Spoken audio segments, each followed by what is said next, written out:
Hello and welcome to another episode of Wargames Geek. Today I'm painting an ancient Greek hoplite from the Wargames Foundry range of figures, and this chap has been primed with some matte white primer spray, and I'm going to go in and paint the skin detail in barbarian flesh. So just take your time as you're painting in the eyes. They're quite recessed within the helmet, so make sure you just get a little bit of paint in there. Don't worry too much if you get it onto the actual helmet, because we'll be painting over that again in due course. So the eyes are now done, and I'm going to turn the model round and start painting in the arms. As I say, take your time, try and be as neat and tidy as you possibly can, but if you do make any mistakes, as usual, we'll just paint over those areas where we've made a bit of a bodge job. And then once we've done that side, we turn the figure round and we'll paint in the other arm, the spear arm. Again, just taking our time and trying to be as neat as we possibly can and get a nice layer of barbarian flesh paint onto the skin areas there. Just be very careful with the spears on these figures. They do not bend and they have pointy ends which hurt, as I've just found out. So yeah, just be mindful of the spears, that there's no give in them at all once they're glued into position. So I'm now painting the back of the legs between the greaves, the shin protection armour that the hoplites would have worn. So just again, taking our time, I'm now going around to the base of the figure and I'm going to paint in his feet. He's actually barefoot, this chap, so just get the feet and legs painted in. Just come in the other side here. And round to the back, and we'll get the last of that bit of foot done there. So that's that. We now go around to do the other side. I've made a bodge there, so we can tidy that up later, and we'll do the other leg. So we'll just take our time underneath the sort of back of the thigh, and then around the foot again, as we did on the other side.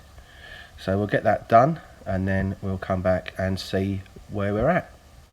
So just the finishing touches on the left foot then, and I've also noticed that I missed his chin, so I've just painted that in. I'm just going to just finish that off, tidy that up now. So the eyes, face, hands, legs and all those bits are now done, and there we are. I'm now going in and I'm using jungle green for the fustanella, or the skirt that the hoplite is wearing there, a defensive kind of skirt for the upper thighs, which would have been sort of multi-layered fabric or leather to protect them. And these can be done in absolutely any colour you want. There's no rules on that. Just do whatever you want. Make them. It's your army, your figures. Enjoy it, paint them up however you want. So the first rule of wargaming is have fun, and the second rule of wargaming is see rule 1. So this paint is a little bit thin, so we'll need a couple of coats, and as you can see, I've done the second coat there. Just a base coat, nothing fancy, just to get that paint on and make him start to take shape. I'm now painting in the crest of his helmet in pure red.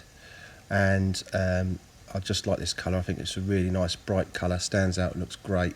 So yeah, take your time, but again, we're not near any edges that need to be really sharp, so if you make any mistakes, it's not a major problem at this stage. Just get in there and get a nice coat of the pure red on the model. I really hope you're enjoying the video, and if you are, please do subscribe to the channel. I upload new content every Saturday morning at 10 o'clock, and I'm enjoying the process of sharing the videos with you, so please do consider subscribing, and I'll get back to talking about this figure that I'm painting now. So once you've done that side, just get yourself around to the other side and we'll paint that, and then I'll speed that up and show you the finished crest of this hoplite figure. The next thing we'll be doing is painting in all the metal areas, so we need to make sure that this red has completely dried before we start on the next part. So The next colour I'll be using is weapon bronze, and I'll be doing all of the metal areas with that. So just take your time now, because we don't want that bleeding into the areas we've already painted, and just take your time there. As you can see, the paint's a little bit on the thin side, so we'll need to give that a second coat as well. But let's get the first one on, and then we'll go back over as we need to. So as you can see, that's the helmet all done, and we've tidied up that line between the crest and the helmet. I'm now going in and I'm painting the greaves, the shin protection on the front of the model, and just again, take your time now. We need to try and make sure those edges are nice and sharp, and I will go back in with the skin colour, the barbarian flesh colour, just to bring those two colours together and sharpen up the edges. So we're going now onto the other leg, and we'll do the greave on this side, and as you can see, it's starting to really look nice now, and these bright metallic colours really sort of give the figure a nice lift. So I'm now using mummy robes, and that's to paint in the linearthrax. The Greek hoplites provided their own weaponry, so they had to really bring to battle what they could afford to use. So if he was a high class member of society, he probably would have been able to afford to get himself a bronze cuirass to protect his upper body. But this chap is middle class, so we've done him with a linearthrax, which is multi-layered linen, which offered some protection from ranged weapons and the like. So not as good as a cuirass, but a decent bit of kit nonetheless. So take your time on these edges now, because we're joining up to the green colour that we've already put onto the figure, so we don't want to keep going over backwards and forwards over the figure to try and sharpen up the lines. And just take your time going underneath and around where the skin areas are, and also where the mummy robes meets on with the crest of the helmet on the back of the figure. So that's the main body of the figure all done, and the next thing we need to do is paint in the hair, and for that I'm going to use ash grey, and it's kind of got this sort of braided hair that's sort of sticking out from under the helmet. And again, just take your time on this one now, because we're trying not to let the colours bleed across. And let's get those painted in, and I'll come back when those are done. So that's the braiding all painted in, and next thing to do then is to do the strap for his sword that comes down across his shoulder, and for that I'm using leather brown. And just take your time there again where we're coming into the joins, where we're meeting up with other colours, so just keep it nice and sharp if you can. So this is where we're at now. We need to just do the weapons, so the sword, the shield and the spear, and I'm using plate mail metal, and that's for the sword scabbard.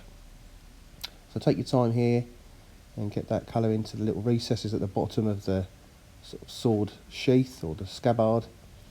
And let's get that on and looking nice and neat. A bit too much paint on the brush there, so just take your time.